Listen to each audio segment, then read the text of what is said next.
പ്രിയ സഹോദരരെ, കർത്താവായ യേശു ക്രിസ്തുവിൻ്റെ രണ്ടാം വരുന്ന ചാനലിലേക്ക് നിങ്ങൾക്കെല്ലാവർക്കും ഒരിക്കൽ കൂടി സ്വാഗതം പറയാൻ യേശു രാജാവ് എന്നെ അനുവദിച്ചോർത്ത് യേശു ക്രിസ്തുവിന് നന്ദി സ്തുതി സമർപ്പിക്കുന്നു. ആമേൻ. പ്രിയ സഹോദരരെ, കഴിഞ്ഞ 2 ദിവസം ശക്തമായ തിലാമഴ സന്ധ്യാസമയമാകുമ്പോൾ പെയ്യുന്നു. കറണ്ടിൻ്റെ പ്രശ്നങ്ങൾ വരുന്നു. അതുകൊണ്ടാണ് 2 ദിവസം ക്ലാസ് ഇടാതെ പോയത്. പ്രിയപ്പെട്ടവരെ, ഞാൻ ഈ കഴിഞ്ഞ ദിവസങ്ങളൊക്കെ ഒരുങ്ങിയപ്പോൾ വിശുദ്ധ ലൂക്കായുടെ സുവിശേഷം 17-ാം അധ്യായത്തിലേക്ക് എൻ്റെ ശ്രദ്ധയെ കർത്താവ് കൊണ്ടുപോയി. ഞാൻ അവിടെ എന്താണ് കർത്താവ് പറയുന്നത്, എന്താണ് അതിനെപ്പറ്റി പറയുന്നത് എന്നുള്ള രീതിയിൽ ഒന്ന് വായിച്ച് പഠിച്ചു. അപ്പോൾ അവിടെ എനിക്ക് വ്യക്തമായി മനസ്സിലായ ചില കാര്യങ്ങളെ കർത്താവ് എനിക്ക് ധ്യാനത്തിനായിട്ട് തന്നു. ഞാൻ ധ്യാനിച്ച് അത് കർത്താവിൻ്റെ നിന്ന് സന്ദേശം മേടിച്ച് എന്താണ് കർത്താവെ ഞാൻ ഈ വിഷയത്തിൽ സംസാരിക്കുന്നത് പറഞ്ഞപ്പോൾ കർത്താവ് എന്നെ ചില കാര്യങ്ങളൊക്കെ പറഞ്ഞു തന്നു. അത് ഇപ്രകാരമാണ്. അത് വിശുദ്ധ ലൂക്കായുടെ സുവിശേഷം 17-ാം അധ്യായം 26-ാം തിരുവചനം. അവിടെ ഇങ്ങനെ എഴുതപ്പെട്ടിരിക്കുന്നു: നോഹയുടെ ദിവസങ്ങളിൽ സംഭവിച്ചത് എങ്ങനെയോ അങ്ങനെ ആയിരിക്കും മനുഷ്യപുത്രൻ്റെ ദിവസങ്ങളിലും. ആ ഒരു വചനമാണ് കർത്താവ് എനിക്ക് തന്നത്. പ്രിയപ്പെട്ടവരെ, നോഹ എന്ന വ്യക്തിയെപ്പറ്റി നമ്മളിപ്പോൾ പഠിക്കുന്നത് എന്തിനാണ്? നോഹയെപ്പറ്റി, നോഹയുടെ പേടകത്തെപ്പറ്റി, നോഹയുടെ പേടകത്തിലെ അന്നത്തെ കാലത്ത് സംഭവിച്ച വെള്ളപ്പൊക്കത്തെക്കുറിച്ചും അതിനെപ്പറ്റിയൊക്കെ ഇപ്പോൾ നമ്മൾ പഠിക്കേണ്ട ആവശ്യം എന്താണ്?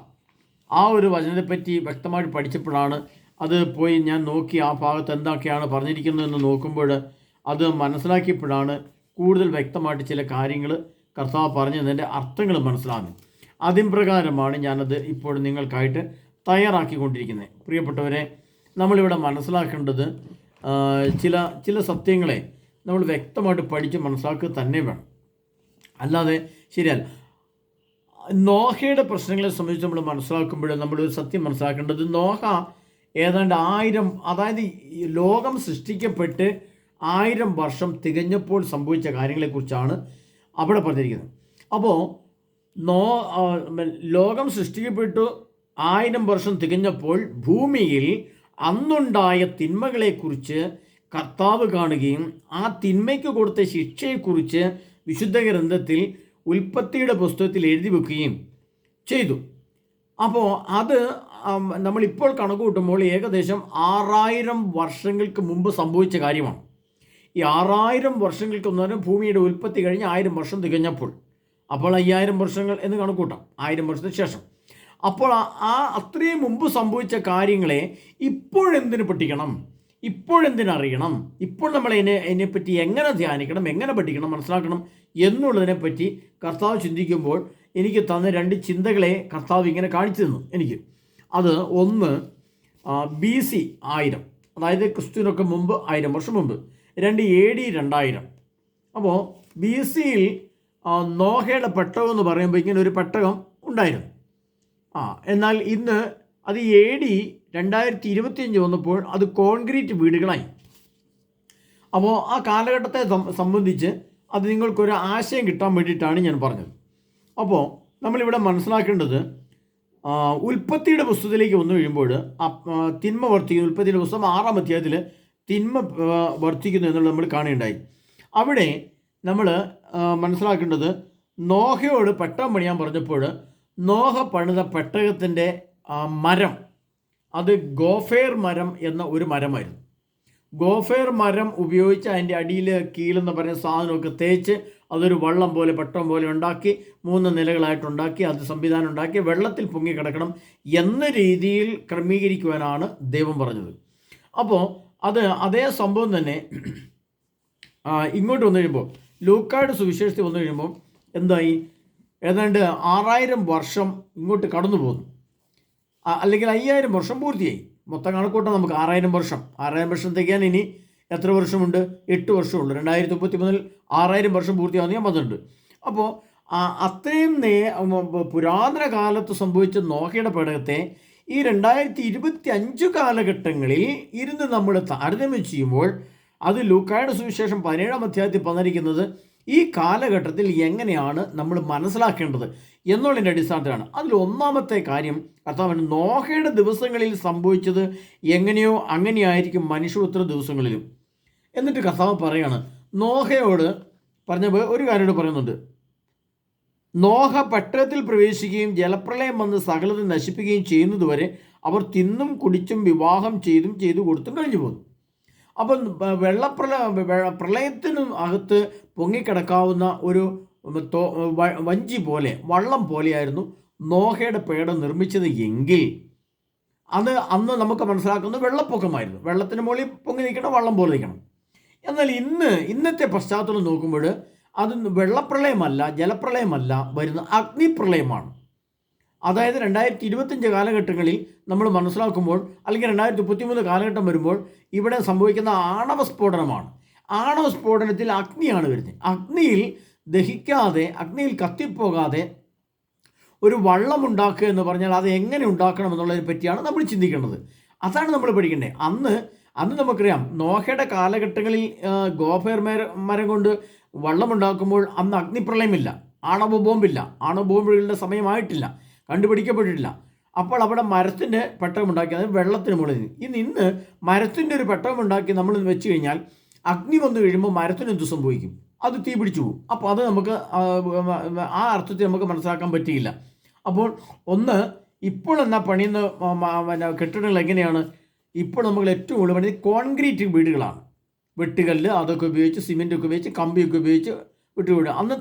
അന്ന് ഗോഫയർ മരം കൊണ്ട് നോഹ കെട്ടിടമുണ്ടാക്കിയെങ്കിൽ, വള്ളമുണ്ടാക്കിയെങ്കിൽ, ഇന്ന് നമ്മൾ ഉണ്ടാക്കുന്നത് ആ മരം കൊണ്ട് പോലുമല്ല, മരത്തിൻ്റെ ഒരു അംശം പോലുമില്ല. ഇന്നിപ്പോൾ പുതിയ വീടുകൾ പണിതെടുത്ത് ജനലും വാതിലുകളുമെല്ലാം മുഴുവനും തന്നെ ഇരുമ്പ് കൊണ്ടാണ് ഉണ്ടാക്കുന്നത്. മരത്തിൻ്റെ കാലം കൂടെ കടന്നുപോയി. അപ്പോൾ മരമില്ലാത്ത വീടുകളാണ് ഇപ്പോൾ ഉണ്ടാക്കുന്നത്. അപ്പോൾ അന്നത്തെ സാഹചര്യവും ഇന്ന് 5000 വർഷങ്ങൾക്ക് ശേഷമുള്ള സാഹചര്യം നമ്മൾ നോക്കുമ്പോൾ, മരം കൊണ്ടാണ് വീടുണ്ടാക്കിയെങ്കിൽ ഇന്ന് കോൺക്രീറ്റ് മുഴുവൻ കല്ലിൻ്റെ അംശമാണ്. കല്ലിൻ്റെ അംശങ്ങൾ കൊണ്ട് നിർമ്മിക്കപ്പെട്ടിരിക്കുന്നു. അതൊരു വ്യത്യാസം. ഇനി രണ്ടാമത് നല്ലതും ചീത്തയുമായ എല്ലാ മൃഗങ്ങളെയും 2 ജോഡി അതിനകത്ത് കയറ്റാൻ വേണ്ടി പറയുന്നുണ്ട് നോഹയുടെ പേടത്തിൽ അങ്ങനെ പറഞ്ഞു. എന്നാൽ ഈ നല്ലതും ചീത്തയുമായ എല്ലാ മൃഗങ്ങളെയും അതിൻ്റെ ആ പേടത്തിൽ കയറ്റിയപ്പോൾ ആ മനുഷ്യർ താമസിക്കുന്ന റൂമിലാണെങ്കിലും അതിൻ്റെ കീഴെ ഈ അശുദ്ധവും ഓരോ നല്ലതല്ലാത്തതുമായ, നല്ലതുമുണ്ടത് ചീത്തയുമുള്ളതായ മൃഗങ്ങളും ജീവികളും ഇഴജന്തുക്കളും എല്ലാമായിട്ട് ഉണ്ടായിരുന്നൊരു പശ്ചാത്തലം അവിടെ ഉണ്ടായിരുന്നു. അപ്പോൾ അതേ സ്ഥാനത്ത് ഇന്ന് നമ്മൾ ചിന്തിക്കുമ്പോൾ, ഇതിനെ താരതമ്യം ചെയ്ത് പഠിക്കുമ്പോൾ നമുക്കറിയാം, ഇന്ന് നല്ലതും ചീത്തയുമായ എന്തെല്ലാം മരങ്ങളാണുള്ളത്, എന്തെല്ലാം മൃഗങ്ങളാണ് ഉള്ളത്, നമ്മൾ അങ്ങനെയുള്ള മൃഗങ്ങളുടെ കൂടെ ജീവിക്കുന്നുണ്ടോ? അങ്ങനെ ഒരു പശ്ചാത്തലം നിലവിലുണ്ടോ? അതിനെ നമ്മൾ എങ്ങനെയാണ് മനസ്സിലാക്കേണ്ടത് എന്ന് മനസ്സിലാക്കുമ്പോൾ, അത് റോമാക്കാർക്ക് എഴുതിയ ലേഖനത്തിൽ നമ്മളൊരു വചനം വായിക്കുന്നുണ്ട്. അത് നമ്മളൊന്ന് പഠിക്കുമ്പോഴാണ് റോമാക്കാരുടെ ലേഖനം 1-ാം അധ്യായം അതിൻ്റെ 23-ാം തിരുവചനത്തിൽ കർത്താവ് ഇങ്ങനെ പറയാണ്: ജ്ഞാനികളെന്ന് അവകാശപ്പെട്ടുകൊണ്ട് അവർ ഭോഷന്മാരായി തീർന്നു. അവർ അനശ്വനായ ദൈവത്തിൻ്റെ മുഖത്ത് നശ്വനായ മനുഷ്യൻ്റെയോ പക്ഷികളുടെയോ മൃഗങ്ങളുടെയോ ഇഴയന്തുക്കളുടെയോ സാദൃശ്യമുള്ള വിഗ്രഹങ്ങൾ കൈമാറി. അപ്പോൾ ഇന്ന് നമ്മൾ മനസ്സിലാക്കേണ്ടത്, നമ്മൾ എങ്ങനെ മനസ്സിലാക്കണം? ഇന്ന് നമ്മുടെ വീട്ടിൽ, അല്ലെങ്കിൽ നമ്മൾ അങ്ങനെ ഒരു പെട്ടകം ഉണ്ടാക്കിയിട്ടുണ്ടോ? നമുക്കങ്ങനെ പെട്ടകം ഉണ്ടാക്കേണ്ട ആവശ്യമുണ്ടോ? നമ്മൾ കോൺക്രീറ്റ് വീടുകളാണ് ഉണ്ടാക്കുന്നതെങ്കിൽ നമ്മളിന്ന് ആ കോൺക്രീറ്റ് വീടിനകത്ത് നമ്മൾ നല്ലത് ചീത്തയായ മൃഗങ്ങളെ നമ്മൾ സൂക്ഷിക്കാറുണ്ടോ? അതിൻ്റെ കൂട്ടത്തിലാണോ കിടക്കുന്നത്? അല്ല. അപ്പോൾ അതിൻ്റെ അർത്ഥം എന്താണ്? അന്ന് നോഹയുടെ പെട്ടകത്തിൽ നല്ലതും ചീത്തയുമായ എല്ലാ ഇനം ജന്തുക്കളുടെയും ഇഴജന്തുക്കളുടെയും ഒരു ജോഡിയെ സ്വീകരിച്ചിരുന്നു. എന്നാൽ ഇന്ന് അത് നമുക്കില്ല. അപ്പോൾ നമ്മൾ മനസ്സിലാക്കേണ്ടത് എങ്ങനെയാണ്? അതിനകത്ത് എങ്ങനെയാണ് നമുക്ക് മനസ്സിലാക്കാൻ സാധിക്കുക? എന്താണ് അതിൻ്റെ പ്രശ്നം? അത് മനസ്സിലാക്കുക പ്രിയപ്പെട്ടവരെ. നമ്മൾ മനസ്സിലാക്കേണ്ടത് റോമാക്കാരുടെ ലേഖനം 1-ാം അധ്യായം 22-ാം തീയതി 23-ാം തീയതിയാണ്.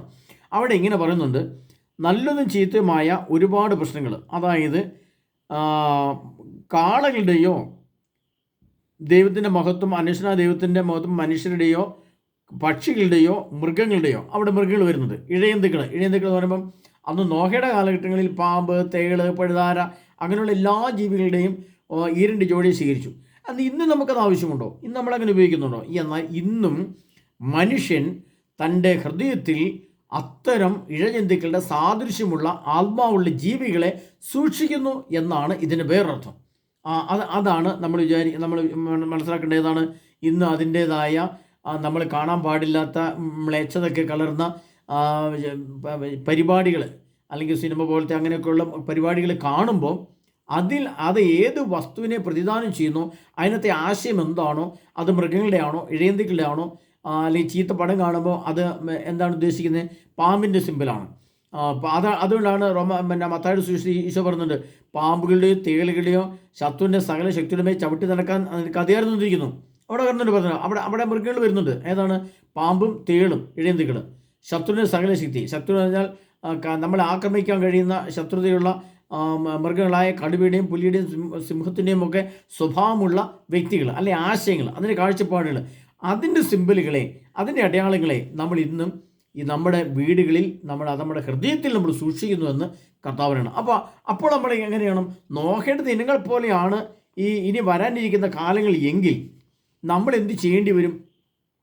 നമ്മളത് മനസ്സിലാക്കേണ്ടത് ഇത്തരം സിമ്പൽ രൂപങ്ങളെ, വസ്തുരൂപങ്ങളെ, മൃഗങ്ങളുടെ, ഇഴയന്തുക്കളുടെ രൂപങ്ങളുള്ള എല്ലാവിധ സംവിധാനങ്ങളെയും നോഹയുടെ പെട്ടകം പോലെ ആക്കി രൂപാന്തരപ്പെടുത്തിയെടുക്കണം. അപ്പോൾ ഈ കാലഘട്ടത്തിൽ നോഹയുടെ പെട്ടകത്തെ പോലെ നമ്മുടെ വീടാക്കുക എന്ന് പറഞ്ഞാൽ എന്താണ്? അന്നത്തെ അതേ നോഹയുടെ ഒരു സംവിധാനം ഇന്ന് നമ്മുടെ കയ്യിൽ വേണം. അന്ന് നമുക്കറിയാം, നമ്മൾ ഇങ്ങനെ ചിന്തിച്ച് നോക്കിയാൽ അന്നത്തെ നോഹയുടെ പെട്ടകത്തിനകത്ത് എന്തെങ്കിലും ഇന്നത്തെ സാധനമുണ്ടോ? ഇന്നിപ്പോൾ നമ്മുടെ വീടുകളിൽ ഇലക്ട്രോണിക് സാധനമുണ്ട്, ടെലിവിഷനുണ്ട്, മൊബൈൽ ഫോണുണ്ട്, പത്രമാസികയുണ്ട്, സിനിമയുണ്ട്, സീരിയലുണ്ട്, അങ്ങനെയുള്ള കാര്യങ്ങൾ, ലാപ്ടോപ്പ്, ടെലിവിഷന്, ഇതെല്ലാം ഉണ്ട്. എന്നാൽ ഈ എന്തെങ്കിലും സാധനം അന്നത്തെ കാലത്തിൽ നോഹയുടെ പേടകത്തിലുണ്ടായിരുന്നോ? ഇല്ല. അപ്പോൾ നോഹയുടെ പേടകം ഇന്ന് നമ്മൾ സൃഷ്ടിക്കപ്പെടുമ്പോൾ ഇന്നത്തെ നമ്മുടെ ജീവിതത്തിൽ, നമ്മുടെ പെട്ടകമാകുന്ന നമ്മുടെ ജീവിതത്തിൽ, നമ്മുടെ വീടുകളിൽ ഈ സാധനങ്ങളൊന്നും ഉണ്ടാകരുത്, ഉണ്ടാകാൻ പാടില്ല എന്ന് കർത്താവ് നമ്മളെ വ്യക്തമാക്കി മനസ്സിലാക്കി തരുന്നതിനു വേണ്ടിയാണ് സർവശക്തനായ ദൈവം നോഹയുടെ ദിനങ്ങളിൽ സംഭവിച്ചത് എങ്ങനെയോ അങ്ങനെ ആയിരിക്കും മനുഷ്യപുത്ര ദിവസങ്ങളിലും. അത് നമ്മൾ മനസ്സിലാക്കണം. അത് നമ്മൾ ഇങ്ങനെ മനസ്സിലാക്കണം. നോഹയുടെ പേടകം 5000 വർഷങ്ങൾക്ക് മുമ്പ് ഉണ്ടായിരുന്നെങ്കിൽ എത്രമാത്രം വിശുദ്ധിയുടെ ഒരു ഭവനമായിരുന്നു അത് എങ്കിൽ അതിന് തത്തുല്യമായ വിശുദ്ധിയുള്ള ഒരു ഭവനമായി ഇന്ന് നമ്മുടെ ഭവനം രൂപാന്തരപ്പെടണം. അങ്ങനെ വരുമ്പോൾ നമ്മുടെ ഭവനത്തിൽ എന്തെല്ലാം ഉണ്ട് എടുത്തു മാറ്റേണ്ടത്, എടുത്ത് കളയേണ്ടത്, ഉപയോഗശൂന്യമായ സാധനം എന്തുണ്ട്? ഇന്ന് ഉപയോഗിക്കുന്നതിൽ വിലപിടിപ്പ് മൂല്യവുമുള്ള നമ്മുടെ ഇത്തരം ഈ ലാപ്ടോപ്പ് പോലെയോ മൊബൈൽ ഫോണിലൊക്കെ ഉള്ള സാധനങ്ങൾ ഉപേക്ഷിക്കേണ്ടതാണോ? അത് നോഹയുടെ പേടകത്തിലുണ്ടായിരുന്നോ? ഇല്ല. അങ്ങനെയാണെങ്കിൽ നമ്മുടെ പേടകത്തിൽ ഉണ്ടാകാൻ പാടുണ്ടോ? ഇല്ല. ഇങ്ങനെ താരതമ്യം ചെയ്ത് ഓരോ കാര്യങ്ങളെയും നമ്മൾ പഠിച്ച് വിലയിരുത്തിക്കൊള്ളണം. അല്ലെങ്കിൽ എന്ത് സംഭവിക്കും?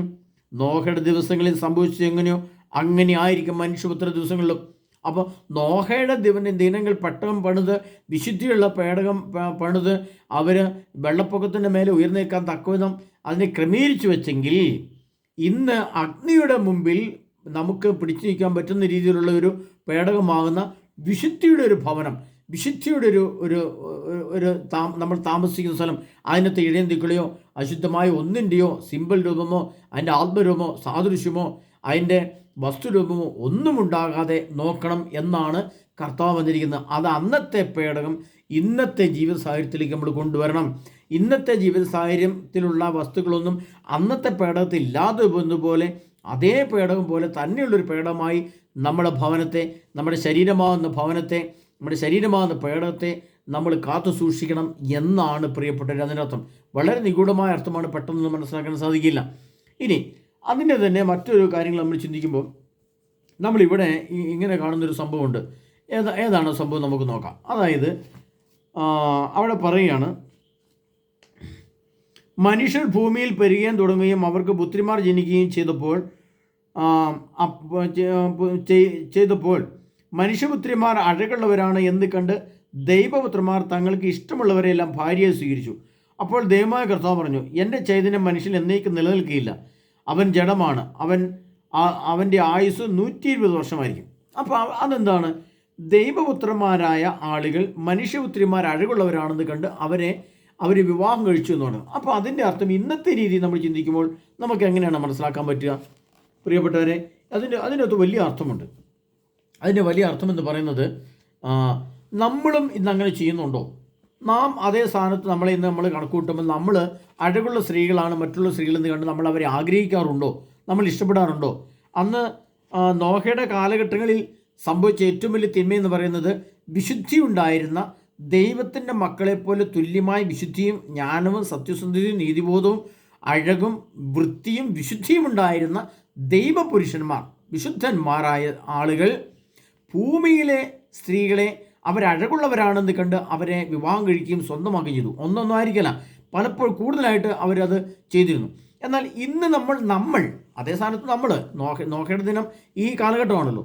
അപ്പോൾ ഈ കാലഘട്ടത്തിൽ നോഹയുടെ ഒരു പെട്ടകം പോലെ നമ്മുടെ ഭവനമായി കഴിയുമ്പോൾ നമ്മൾ അഴകുള്ള സ്ത്രീകളുടെ പുറകെ പോയി നമ്മൾ അവരെ സ്വന്തമാക്കാറുണ്ടോ?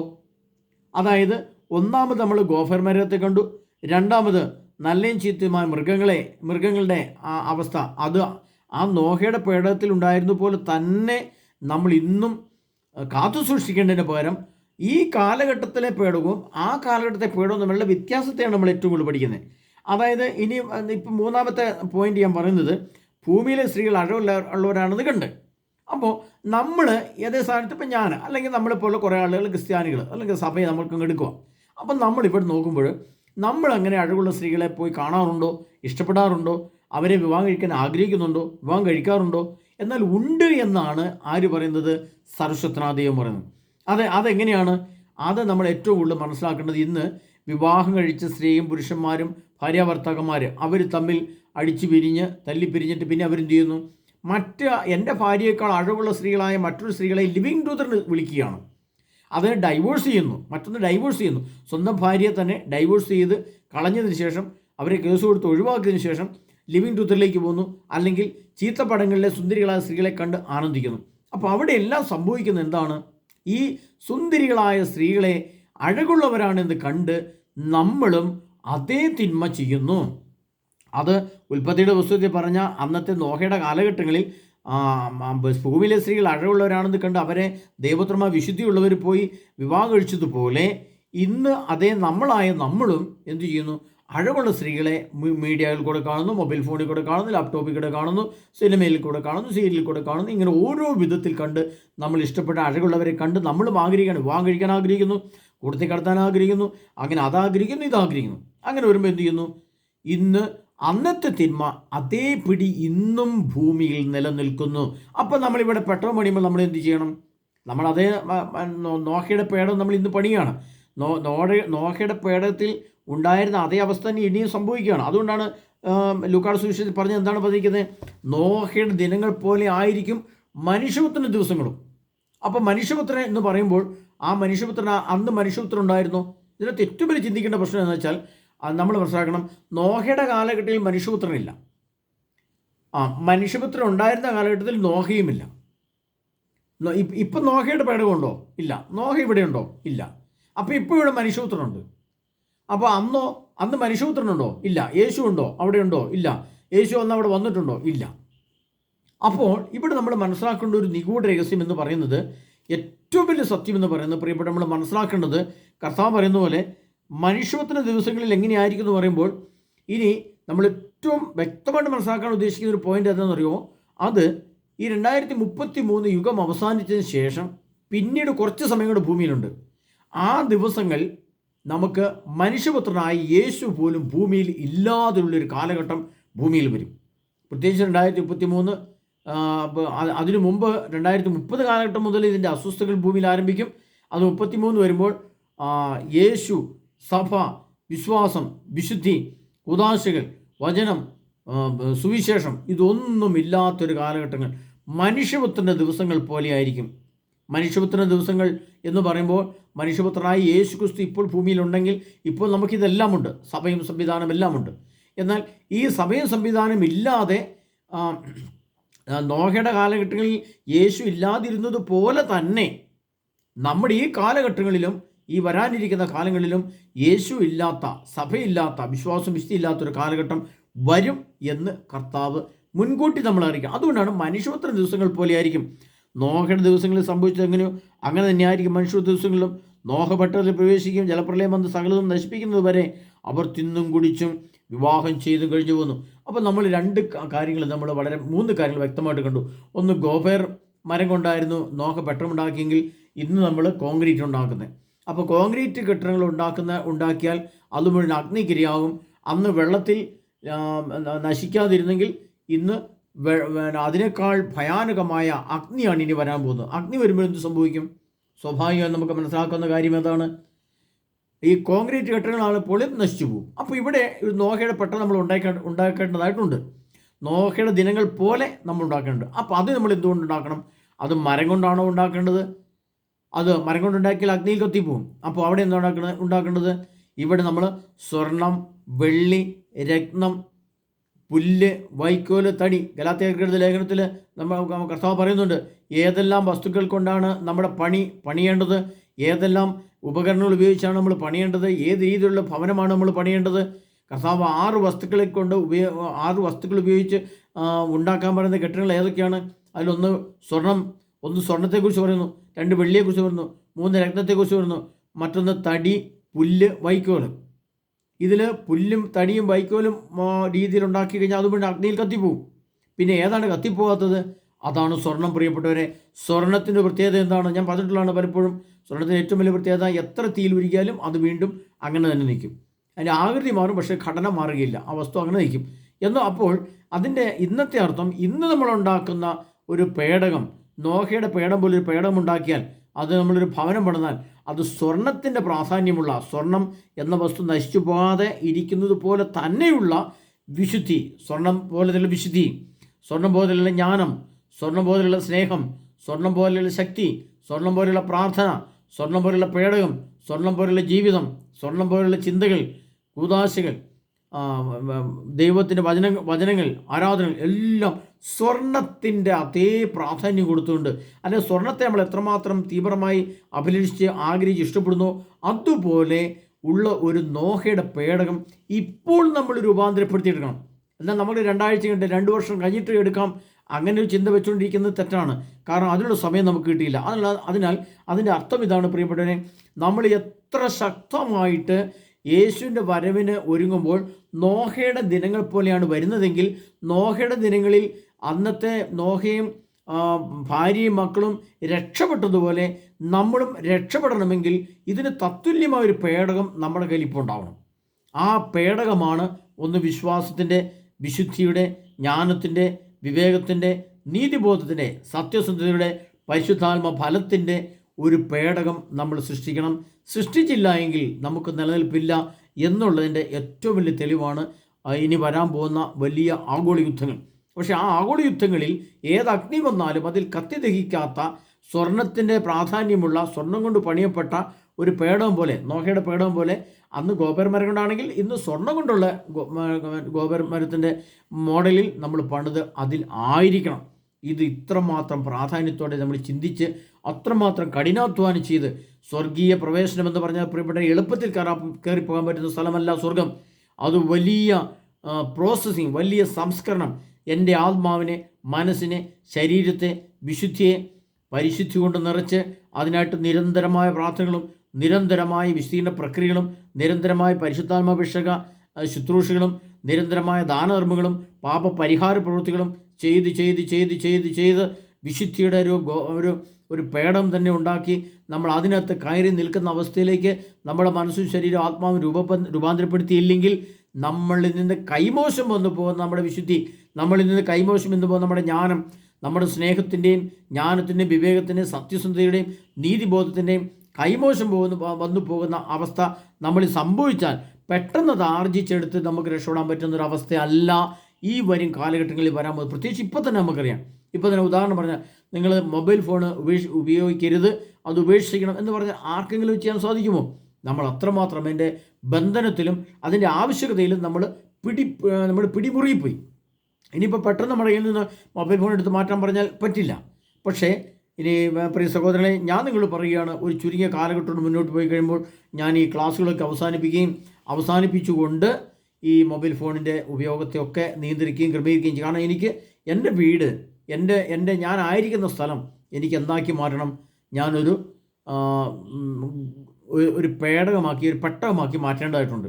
അപ്പോൾ ആ പെട്ടകത്തിന് ഈ ക്ലാസ്സിന് ലാസ്റ്റ് ഞാൻ പറയും, ഒരു പെട്ടകം എങ്ങനെയായിരിക്കണം, അത് എന്തെല്ലാം ഉണ്ടായിരിക്കണം, എന്തെല്ലാം ഇല്ലാതിരിക്കണം എന്നുള്ളതിനെ പറ്റി വ്യക്തമായിട്ട് പറഞ്ഞുതരാം. പക്ഷേ അത് നമ്മൾ ഇങ്ങനെ പഠിച്ച് മനസ്സിലാക്കി വന്നിട്ട് വേണം ഓരോ കാര്യങ്ങളും നമ്മൾ മനസ്സിലാക്കാൻ. അപ്പോൾ ഒന്ന് ഗോപർ മരം കൊണ്ടാണ് ഉണ്ടാക്കിയെങ്കിൽ നമ്മളിത് കോൺക്രീറ്റ് വീടുകളാണ്. അപ്പോൾ കോൺക്രീറ്റ് വീടുകളെ മാറ്റിയിട്ട് എന്ത് ചെയ്യണം? നമ്മൾ അത് നോഹയുടെ പെട്ടകം പോലെ ആക്കി രൂപാന്തരപ്പെടുത്തണം. അഗ്നി കൊണ്ട് പിന്നെ ദഹിക്കാത്തതാണെങ്കിൽ നമ്മൾ സ്വർണ്ണം കൊണ്ടുണ്ടാക്കണം. മറ്റൊന്ന് നല്ലതും ചീത്തയുമായ മൃഗങ്ങൾ. നമ്മൾ നല്ലതും ചീത്തയുമായ മൃഗങ്ങളുടെ എല്ലാം നോഹ സ്വീകരിച്ചിരുന്നെങ്കിൽ അതേപോലെ നമ്മുടെ ഹൃദയത്തിലും നല്ലതും ചീത്തമായ അനേകം ഇഴയന്തുക്കളെയോ അല്ലെങ്കിൽ മോശമായ കാഴ്ചപ്പാടിൻ്റെയോ അശുദ്ധ ബീഭത്സമായ പക്ഷികളുടെ രൂപത്തിലുള്ള ചിഹ്നങ്ങളോ എന്തെങ്കിലുമൊക്കെ ഇന്നും നമ്മൾ ഉപയോഗിക്കുന്നുണ്ട്. അതെല്ലാം മാറ്റിയിട്ട് ആ നോഹയുടെ അവസ്ഥയെ പോലെ രൂപാന്തരപ്പെടുത്തണം. മറ്റൊന്ന്, ഭൂമിയിലെ സ്ത്രീകൾ അഴകുള്ളവരാണ് എന്ന് കണ്ട് നമ്മൾ അന്ന് ദൈവപുത്രന്മാർ ആ സ്ത്രീകളെ ആഗ്രഹിക്കുകയും അവർ വിവാഹം കഴിച്ചെങ്കിൽ നമ്മൾ ഇന്നത്തെ കാലത്തിൽ നമ്മൾ നമ്മുടെ മീഡിയയിൽ കൂടെ അല്ലെങ്കിൽ നമ്മൾ ഉപയോഗിക്കാൻ പറ്റുന്ന എന്തെങ്കിലും മാധ്യമത്തിൽ കൂടെ ഒക്കെ നമ്മൾ സുന്ദരികളായ സ്ത്രീകളുടെ പരിപാടികളും പ്രോഗ്രാമുകളും ഒക്കെ കണ്ട് ആസ്വദിക്കുമ്പോൾ ഇതേ സംഭവം നടക്കാൻ നമ്മുടെ ഹൃദയം കൊണ്ട് മനസ്സുകൊണ്ട് നമ്മൾ ആഗ്രഹിക്കുന്നു. അത് നല്ലതാണ്, എനിക്ക് എന്നെ സ്വന്തമാക്കണം ചിന്തിക്കുന്ന അവസ്ഥ വരുന്നു. അപ്പോൾ പ്രമാണലംഘനം അവിടെ വരുന്നുണ്ട്. 9-ാം പ്രമാണം, അന്യൻ്റെ ഭാര്യയെ മോഹിക്കരുത്, അന്യൻ്റെ വസ്തുക്കൾ മോഹിക്കരുത്. 9-10 പ്രമാണങ്ങൾ നമ്മൾ വായിക്കുന്നുണ്ട്. പ്രിയപ്പെട്ടവരെ, ഈ 3 കാര്യങ്ങൾ നമ്മൾ ഇരിക്കുന്നത്. ബാക്കി കാര്യങ്ങളുണ്ട്, കുറേയേറെ കാര്യങ്ങൾ ഈ നോഹയുടെ പേടവുമായിട്ട് ബന്ധപ്പെട്ട് നമ്മൾ പഠിക്കേണ്ടതായിട്ടുണ്ട്. ഇങ്ങനെ ഓരോന്നിനെയും താരതമ്യം ചെയ്ത് പഠിച്ച് അത് നമ്മുടെ ആത്മാവ് കൊണ്ട് വിവേചിച്ചറിഞ്ഞ് ഏതിനെ നമ്മൾ സ്വീകരിക്കണം. നോഹയുടെ പേടകത്തിൽ ഇല്ലാതെ ഇരുന്നത് ഇപ്പോൾ ഞാൻ നിർമ്മിക്കുന്ന പേടകത്തിൽ ഇല്ലാത്ത രീതിയിൽ രൂപാന്തരപ്പെടുത്തിയെടുക്കണം. ഇപ്പോൾ എൻ്റെ പേടകത്തിലുള്ളത് എന്തൊക്കെയാണോ അത് ഞാൻ എടുത്ത് മാറ്റേണ്ടത് എന്തൊക്കെയാണ്, നോഹയുടെ പേടകത്തിനെ പോലെ എടുത്ത് മാറ്റേണ്ടത് എന്താണ് എന്ന് കണ്ടുപിടിച്ച് അതിനെ നമ്മൾ താരതമ്യം ചെയ്യണം. അങ്ങനെ രണ്ടിനെയും കൂടെ താരതമ്യം ചെയ്ത് നമ്മൾ എന്ത് ചെയ്യണം? ഈ കാലഘട്ടത്തിൽ നമ്മൾ സ്വന്തമായിട്ട് പുതിയ പേടകം ഉണ്ടാക്കണം. അത് നോഹയുടേത് പോലെ ആയിരിക്കണം. അപ്പോൾ അതിൻ്റെ താരതമ്യ പഠനം അത്ര ചെറിയ കാര്യമല്ല, അത് വളരെ പിന്നെ കടുപ്പമുള്ളതാണ് പ്രിയപ്പെട്ട. അതുകൊണ്ട് നിങ്ങൾ ശ്രദ്ധിച്ചിരുന്ന് ക്ലാസ് കേൾക്കണം. ഇതിൻ്റെ ബാക്കി ക്ലാസ് ഞങ്ങൾക്ക് നാളെ തരുന്നതായിരിക്കും. അതുവരെ നമുക്ക് കർത്താവായ യേശു ക്രിസ്തുവിൻ്റെ തിരുരക്തം കഴുകപ്പെടുവാൻ, യേശു ക്രിസ്തുവിൻ്റെ തിരുരക്തം 1 യോഹന്നാൻ 1:7 ഇവിടെ കർത്താവ് പറയുന്നത്, യേശു ക്രിസ്തുവിൻ്റെ തിരുരക്തം നമ്മെ സകല പാപത്തിൽ നിന്നും അശുദ്ധിയിൽ നിന്നും മ്ലേച്ഛതയിൽ നിന്നും വിടുവിച്ചിരിക്കുന്നു. അതിന് യേശു ക്രിസ്തു തിരുരക്തത്തിലുള്ള നമ്മൾ കഴുകപ്പെടാൻ, യേശു ക്രിസ്തു തിരുരക്തത്തെ ഓർത്ത് നമ്മൾ വിശുദ്ധി പ്രാപിക്കാൻ, അതിനനുസരിച്ച് തൻ്റെ ജീവിതത്തെ ഒന്ന് ക്രമീകരിച്ചെടുക്കാൻ, ഒരു നോഹയുടെ പെട്ടകം പണിത് ഒരു പേടകം പണിത് അതിലേക്ക് നമ്മൾ കയറിക്കൊടുന്ന അവസ്ഥയിലേക്ക് നമ്മൾ രൂപാന്തരപ്പെടുവാൻ നമുക്ക് സാധിക്കുന്നില്ല. അല്ലെങ്കിൽ കർത്താവ് പറഞ്ഞ വചനം നോക്കണം, ഇനി വരാനിരിക്കുന്ന കാലങ്ങൾ ഈ നോഹയുടെ പേടകം പോലെ ആയിരിക്കണമെന്നാണ് പറഞ്ഞത്. അതുകൊണ്ടാണ് നോഹയുടെ ദിവസങ്ങളിൽ സംഭവിച്ചത് എങ്ങനെയോ അങ്ങനെ തന്നെയായിരിക്കും മനുഷ്യത്വ ദിവസങ്ങളിലും. നോഹ പേടകത്തിൽ പ്രവേശിക്കുകയും പെട്ടകത്തിൽ പ്രവേശിക്കുകയും ജലപ്രളയം വന്ന് സകലതും നശിപ്പിക്കുകയും ചെയ്യുന്നവരെ അവർ തിന്നും കുടിച്ചും വിവാഹം ചെയ്തു കൊടുത്തും കഴിഞ്ഞു പോകുന്നു. പ്രിയപ്പെട്ടവരെ, അതേപോലത്തെ ഒരു പേടകമാണ് ഇനി നമുക്ക് ആവശ്യം. അത് നമ്മൾ ആദ്യം വിചാരിച്ചുകൊണ്ടിരുന്ന പേടകം എന്തായിരുന്നു? നമുക്ക് നല്ലൊരു കോൺക്രീറ്റ് വീടുണ്ടെങ്കിൽ, നമുക്ക് വലിയൊരു വീട് 2 നില വാർക്ക് വീടുണ്ടെങ്കിൽ, വലിയൊരു ഒരു കാറുണ്ടെങ്കിൽ, അതെല്ലാം നമ്മുടെ സമ്പത്താണ്. അതൊക്കെയാണ് നമ്മൾ ഏറ്റവും നന്മയെന്ന് കരുതിയെങ്കിൽ പ്രിയപ്പെട്ടവരെ, അത് നോഹയുടെ പേടകം പോലെ ആയിരിക്കണമെന്ന് പറയുമ്പോൾ നമ്മുടെ ഈ കോൺക്രീറ്റ് വീട് നമുക്ക് പറ്റാതെ വരും. പ്രത്യേകിച്ചും നമ്മൾ മനസ്സിലാക്കേണ്ടത്, ഈ വരും കാലഘട്ടങ്ങളിൽ വലിയ ഭൂമികുലുക്കങ്ങൾ, വലിയ കൊടുങ്കാറ്റുകൾ, വലിയ പ്രകൃതിക്ഷോഭങ്ങളൊക്കെ വരുമ്പോൾ 1-2 നിലയുള്ള കെട്ടിടങ്ങളൊക്കെ മറിഞ്ഞു വീഴുന്നതും അതൊക്കെ വെള്ളത്തിലേക്ക് ചെരിഞ്ഞു വീഴുന്നതും വലിയ ബോംബ് വന്ന് വീണ് പൊട്ടിത്തകരുന്നതും ഒക്കെ നമ്മൾ കാണുന്നുണ്ട്. അപ്പോൾ അത്തരം കെട്ടിടങ്ങളിൽ ആയിരിക്കുന്ന വ്യക്തികൾ മരിച്ചു പോകുന്നുള്ളത് നമുക്ക് പറയാതെ തന്നെ അറിയാം. അപ്പോൾ നമ്മൾ എന്താ മനസ്സിലാക്കേണ്ടത്? പേടകത്തിലുണ്ടായിരുന്നവർ രക്ഷപ്പെട്ടെങ്കിൽ അങ്ങനെ ഒരു പെട്ടകമാണ് ഇനി നമ്മൾ ഉണ്ടാക്കുന്നതെങ്കിൽ നമുക്കൊരു മരണമോ അപകടമോ സംഭവിക്കുമോ ഇല്ല എന്ന് കർത്താവ് പറഞ്ഞു. അതുകൊണ്ടാണ് കർത്താവ് പറഞ്ഞത്, നോഹയുടെ കാലഘട്ടങ്ങൾ പോലെ ആയിരിക്കണം ഇനിയുള്ള കാലഘട്ടങ്ങൾ. അല്ലാതെ ഇന്നത്തെ ആധുനിക രീതിയിൽ ജീവിക്കുന്ന ഒരു കാലഘട്ടം, ഈ അത്യന്താധുനിക കാലഘട്ടത്തിലെ ഒരു അവസ്ഥ പോലുള്ളൊരു ജീവിതമല്ല ദൈവം ആഗ്രഹിക്കുന്നത്. നമുക്കൊരു രക്ഷ, ഒരു നിത്യരക്ഷ, ഒരു നിത്യ വിടുതൽ നമുക്ക് കിട്ടണമെങ്കിൽ അത് നോഹയുടെ പെട്ടകത്തിൽ കയറി നോഹയും ഭാര്യയും മക്കളും ജീവിച്ചപ്പോൾ അവർ രക്ഷ പ്രാപിച്ചതുപോലെ ഇനിയുണ്ടാകുന്ന കാലഘട്ടത്തിൽ നമ്മൾ അത്തരം ഒരു പെട്ടകം നിർമ്മിച്ച് അതിലായിരിക്കുന്ന അവസ്ഥയിൽ അല്ലെങ്കിൽ നമുക്കൊരു രക്ഷയില്ല എന്ന് പറയാൻ വേണ്ടിയിട്ടാണ് കർത്താവ് പറഞ്ഞത്. അതുകൊണ്ടാണ് ലോകം ഉൽപ്പത്തിയുടെ കാലഘട്ടത്തിൽ 5000 വർഷങ്ങൾക്ക് മുമ്പ് നടന്ന സംഭവത്തെ പോലെ തന്നെ ഉള്ള ഒരു പശ്ചാത്തലത്തെ ഈ 2025 ശേഷം വരുന്ന കാലഘട്ടങ്ങളിൽ, പ്രത്യേകിച്ചും 2033 മുമ്പുള്ള കാലഘട്ടങ്ങളിൽ നമ്മളൊരു പെട്ടകം പണിയാൻ ബാധ്യത നമ്മളിലേക്ക് വരുന്നു.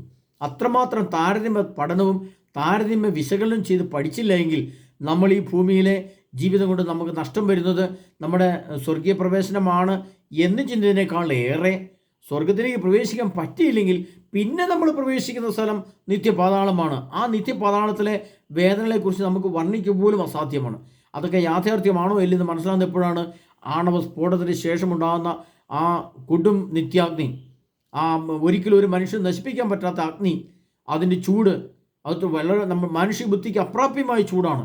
ആ ചൂടിനകത്ത് പെട്ടുപോയി നമ്മുടെ ശരീരം എന്നേക്കുമായിട്ട് നമ്മൾ വേദന അനുഭവിക്കുമ്പോൾ പിന്നെ രക്ഷിക്കണമേ എന്ന് കൈ പിടിച്ചാൽ നമ്മൾ പ്രാർത്ഥിക്കാൻ പോലും നമുക്ക് പറ്റിയില്ല. അത്ര വേദന, അത്ര സഹനമാണ്. ആ തീക്കകത്താണ് നമ്മൾ കിടക്കുന്നത്. അപ്പോൾ പ്രിയപ്പെട്ടവരെ, അങ്ങോട്ട് പോകാതെ ഇരിക്കുക. അങ്ങനെയെങ്കിൽ സ്വർഗത്തിലേക്ക് പോയേ പറ്റൂ, നിത്യത്തിലേക്ക് പോയേ പറ്റൂ. അപ്പോൾ ഈ താരതമ്യ പഠനം നമുക്ക് വളരെ അത്യന്താപേക്ഷിതമാണ്. അതുകൊണ്ടാണ് ഞാൻ ഇത്ര വ്യക്തമായിട്ട് പറയുന്നത്. ഗോഫർ മരത്തിൻ്റെ തടി ഉപയോഗിച്ചാണ് അന്ന് വീട് പണിതെങ്കിൽ ഇന്ന് കോൺക്രീറ്റ് വീട്. അപ്പോൾ കോൺക്രീറ്റ് വീട്ടിൽ താമസിച്ചാൽ എന്തു സംഭവിക്കും? അത് നോഹയുടെ പേടം പോലെ ആവുകയില്ല. അപ്പോൾ നോഹയുടെ പേടം പോലെ സംഭവിക്കണമെങ്കിൽ ആ മോഡലുള്ളൊരു വീട് നമ്മൾ പണിയേണ്ടി വരും. മറ്റൊന്ന്, നല്ലതും ചീത്തയുമായ മൃഗങ്ങൾ. അപ്പം നമ്മൾ അന്ന് ഉണ്ടായിരുന്ന ആ മൃഗങ്ങളുടെ കൂടെ നോഹയും പേടവും ജീവിച്ചിരുന്നെങ്കിൽ ഇന്ന് നമുക്ക് അതിൻ്റെ ആവശ്യമില്ല. പക്ഷേ ഇന്ന് നമ്മൾ അതേപോലെ ചീത്തയായ മൃഗങ്ങളുടെ കൂടെ ജീവിക്കുന്ന അവസ്ഥയിൽ അതിൻ്റെ സിമ്പൽ രൂപം, അതിൻ്റെ അടയാള രൂപം, അതിൻ്റെ ആകൃതികൾ, അതിനുള്ള കാര്യങ്ങളൊക്കെ നമ്മൾ വീണ്ടും ഉപയോഗിക്കുമ്പോൾ അതേപോലത്തെ അവസ്ഥ വരികയാണ്. അപ്പം നമ്മൾ അതിൽ നിന്ന് മാറണം. ഭൂമിയിലെ സ്ത്രീകൾ അഴവുള്ളവരാണെന്നുള്ള വിശുദ്ധന്മാർ അവരെ കല്യാണം കഴിച്ചു എന്നതുപോലെ ഇന്ന് നമ്മൾ എന്ത് ചെയ്യുന്നു?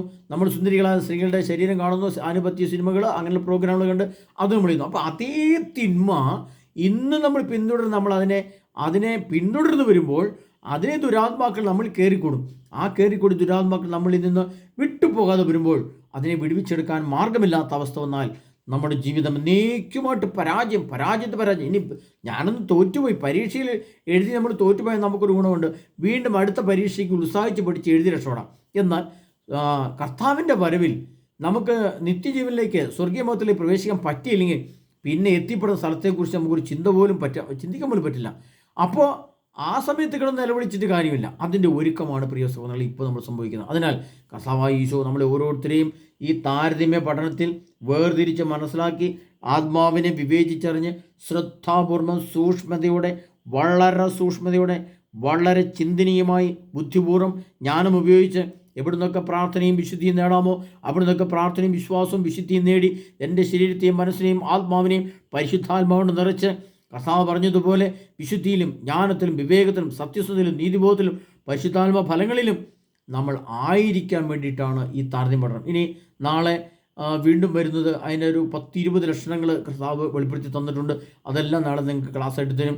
അതിനാൽ യേശുവിൻ്റെ വരവിൻ്റെ രണ്ടാമത്തെ ഒരുക്കത്തിനായി നോഹയുടെ ദിവസങ്ങളിൽ സംഭവിച്ചത് എങ്ങനെയായിരിക്കും, അങ്ങനെ തന്നെയായിരിക്കും മനുഷ്യ ദിവസങ്ങളിൽ. അപ്പോൾ മനുഷ്യപുത്രൻ എന്ന് പറയുമ്പോൾ നമ്മൾ മനസ്സിലാക്കാം, ഈ മനുഷ്യപുത്രൻ വീണ്ടും വരാൻ ഭൂമിയിലേക്ക് വരാൻ വേണ്ടി ഒരു ഒരുക്കപ്പെട്ട കാലത്തിലേക്ക് നമ്മൾ പോവുകയാണ്. ആ സമയത്ത് നോഹയുടെ പട്ടണത്തിലായിരിക്കുന്നവർക്ക് മാത്രമേ രക്ഷപ്പെടാൻ പറ്റുകയുള്ളൂ. അല്ലാതെ ഈ കാലഘട്ടത്തിലെ വീടോ പശ്ചാത്തലമോ കൊണ്ട് നമുക്ക് രക്ഷയില്ല, അപ്പോൾ രക്ഷപ്പെടാൻ പറ്റില്ല. അങ്ങനെയെങ്കിൽ നമ്മൾ എന്തെല്ലാം വ്യത്യാസം വരുത്തണം, എന്തെല്ലാം സാധനങ്ങളെ നമ്മൾ വീട്ടിൽ നിന്ന് എടുത്തു മാറ്റി പുതിയ പേടമുണ്ടാക്കണം, എന്തെല്ലാം സാധനങ്ങളെ അതിനകത്ത് കൂട്ടിച്ചേർക്കണം, ഇതൊരു വ്യക്തമായ പഠനം നമുക്ക് ആവശ്യമാണ്. അതിനാൽ പ്രിയ സഹോദരങ്ങളെ, കർത്താവായ ഈശോ നമ്മൾ ഓരോരുത്തർ സമൃദ്ധമായി അനുഗ്രഹിക്കുമാറാകട്ടെ. ആമേൻ.